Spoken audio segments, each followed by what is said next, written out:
దేవునికి స్తోత్రం. దేవుని బిడ్డలారా, మీరందరూ బాగున్నారా? ఈ ఉదయకాల సమయంలో మరి దేవుడు మిమ్మల్ని దీవించును గాక.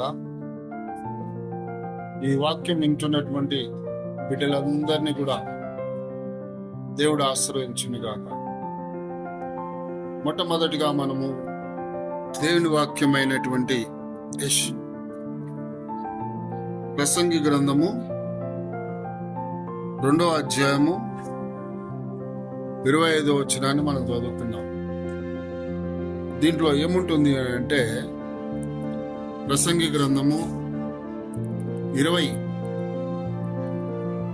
అధ్యాయం 25వ వచనంలో చూసినట్లయితే, ఇక్కడ ఏలయనగా దైవ దృష్టికి మంచివాడుగా నుండువానికి దేవుడు జ్ఞానమును, తెలివియు, ఆనందము అనుగ్రహించు. ఇక్కడ చెప్తుంది ఏమిటంటే, దైవ దృష్టికి మంచివాడుగా ఉండటం. మనం ఎవరి దృష్టికి మంచివాళ్ళుగా ఉండాలండి? దైవ దృష్టికి, మనుషుల దృష్టికి కాదు. మనుషులు సహకరిస్తారు, సహకరించరు. దేవుడు చెప్పాడు, నువ్వు మనుషుల దయందు, దేవుని దయందు వర్ధిల్లాలి అని. మనం మనుషులను కూడా జ్ఞాపకం చేసుకోవాలి. వారి చుట్టూ మనము, మన చుట్టూ వాళ్ళు ఉండాలి. ఇర్మీయా గ్రంథంలో కూడా చెప్తూ ఉంటాడు దేవుడు. ఏమని చెప్తాడంటే, నువ్వు ఉంటున్నటువంటి ప్రాంతమైన నిన్ను చెరగొని తీసుకొని పోయిన రాజుల గురించి, ప్రజల గురించి ప్రార్థన చేయాలి. బబులోను దేశానికి దానియేలును దేవుడే పంపించాడు. దేనికి? బానిసలుగా ఉండడానికి. అయితే ఆ బానిసలతో చెప్తుంటున్నాడు, దేవుని బిడ్డలైనటువంటి వారు ఆ దేశంలో బానిసలు. వాళ్ళ కోపం రావాలి. ఈ దేశం కోసం మేము ఎందుకు ప్రార్థన చేయాలి? ఈ దేశం కోసం మేము ఎందుకు త్యాగాలు చేయాలి? మా దేవుని యొక్క ఆశీర్వాదం ఈ దేశానికి ఎందుకు? ఎందుకంటే మా దేశాన్ని పాడు చేశాడు, యెరూషలేములో కాల్ చేశాడు అని అనొచ్చు. కానీ ఇర్మీయా గ్రంథంలో చెప్తున్నటువంటి మాటలు ఏమిటంటే, ఈ యొక్క దేశం కోసం కూడా నువ్వు ప్రార్థన చేయాలి. ఆ దేశం ఏంటంటే చెరగొని తీసుకుపోయింది. ఇర్మీయా ప్రాంతం, ఇర్మీయా సమయంలో ఆ దేశంలో వారు చెరగొని ఉన్నారు, చెరలో ఉన్నారు, బానిసలుగా ఉంటున్నారు. దేవుడు అంటున్నాడు, ఆ దేశం కోసం కూడా ప్రార్థన చేయి. ఆ దేశమే మన దేశం. మనం ఎక్కడుంటే అదే దేశం. ఇప్పుడు మనం భారతదేశంలో ఉన్నాం. బతికిన రోజులు మన దేశం భారతదేశం. భారతదేశం కోసం ప్రార్థన చేయాలి మనం. ఇది దేవుడిచ్చిన జ్ఞానం, మనుషులు ఇచ్చిన జ్ఞానం కాదు. కాబట్టి దేవుని బిడ్డలారా, ఇక్కడ సొలొమోను రాజుకు దేవుడు చెప్తున్నాడు. ఏమంటున్నాడంటే, ఈ జ్ఞానం ఎక్కడి నుంచి వస్తుందంట? దేవుని దగ్గర నుంచి వస్తుందండి. ఎందుకు? మనం దేవుని యందు భయభక్తులు కలిగి ఉన్నాం కాబట్టి. ఇక్కడ ఏలయనగా దైవ దృష్టికి మంచివాడిగా నుండువానికి